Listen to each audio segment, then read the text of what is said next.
तुम्ही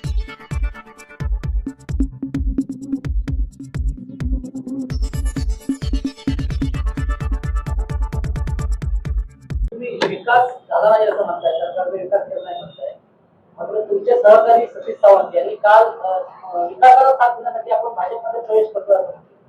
नाही, सतीश सावंतांची विकासाची व्याख्या काय असेल हा प्रश्न आहे. कारण 5 वर्ष सत्तेत असताना त्यांना काय विकास हे झाला होता आणि आज ते काय करतायत हा खरं तर त्यांच्या शोषणाचा विषय आहे. परंतु सतीश सावंतांनी काय विकास बघून प्रवेश केला हे त्यांना मी भेटल्यावर विचारणार आहोत. विकासाचा निधी मीच देणार आहे, युबीटीचा उमेदवार जर निवडून आला तर दिलेला निधी सुद्धा परत घेणार असं पालकमंत्री म्हणाले. नाही, पालकमंत्र्यांना एक आव्हान आहे की भारतीय जनता पार्टीच्या सोडून शिंदे गटाचे लोक सांगतायत खासगी की आम्हाला निधी मिळाला नाही म्हणून, आम्हाला निधी मिळत नाही म्हणून. आज आपण बघितलं असाल की 2.5 वर्षापूर्वी 4 वर्षापूर्वी ग्रामपंचायत निवडणूक झाली, त्यावेळी त्यांचं स्टेटमेंट तेच होतं की ग्रामपंचायतीला आमची ग्रामपंचायत झाल्यानंतर विकास निधी आपण देणार नाही. नगर परिषदेची निवडणूक झाली, नगर परिषदेची निवडणूक झाली तर त्या निवडणुकीमध्ये सुद्धा त्यांचं स्टेटमेंट हेच होतं की आपल्या विचाराचे काय नगर परिषद निधी देणार नाही.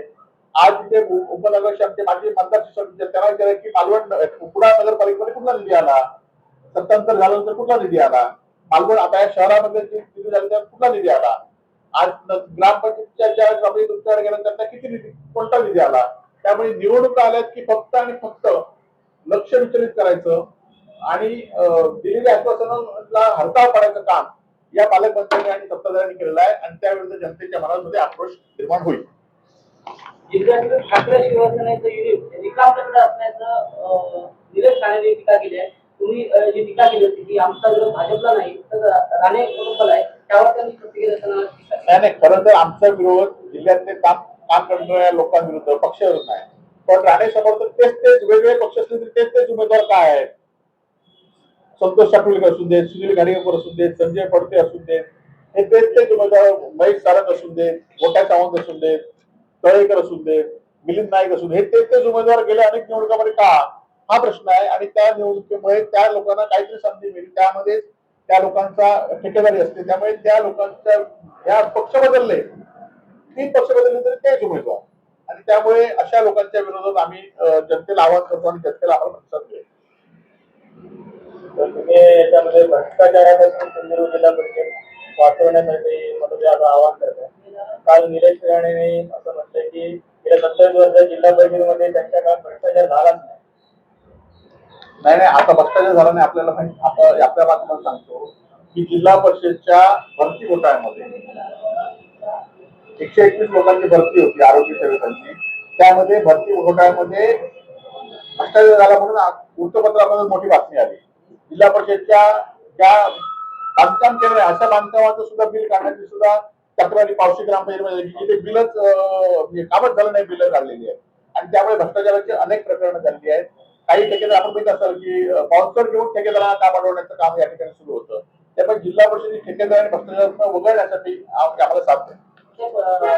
मिनी विधानसभा म्हणून या जिल्हा परिषद पंचायत निवडणुकीत पाहिलं जात आहे. शेवटच्या टप्प्यात प्रचार आलाय, कसा प्रतिसाद तुम्हाला लोकांचा मिळतोय? कारण शिवसेना भाजपचे 8 जिल्हा परिषद सदस्य आणि 18 जवळपास पंचायत समिती सदस्य होते, तुम्हाला कसा प्रतिसाद? नाही, खरं तर कणकवली विधानसभा मतदारसंघामध्ये जे काही बिनविरोध निवडून आहे ते कणकवली मतदारसंघातले 95% आहे. या मतदारसंघामध्ये हे प्रमाण 0 आहे. परंतु आज त्यांच्याकडे जबाबदारी होती, त्या लोकांनीच ऐन टायमाला हे केल्यामुळे ऐन निवडणुकीच्या वेळी त्यामुळे या ठिकाणी आम्हाला मार बसला. परंतु जिल्ह्यातील जनता सक्षम आहे. जिल्ह्यातल्या जनतेला माहिती आहे की 25 लाख 50 लाख रुपये घेऊन मतदारांना उमेदवारांना मागे घेण्यासाठी कणकवली सक्सेस झालं. आमच्या प्रत्येक उमेदवाराकडे जिल्हा परिषदच्या प्रत्येक जबाबदारी सांगतो, जिल्हा परिषद पंचायत प्रत्येक उमेदवाराकडे 25 लाख 50 लाख रुपये घेऊन लोक गेले होते. परंतु आमच्यातला एकही उमेदवारांनी मागे घेतले नाही. आज आपण बघताय की गेले 1.5-2 वर्ष हा प्रवेश केला, तो प्रवेश केला, सांगून असून सुद्धा शिवसेना उद्धव बाळासाहेब ठाकरेंच्या पक्षाबरोबरच त्यांची लढाई का होते याचा तुम्ही खरं आत्मविश्वास परीक्षण केलं पाहिजे.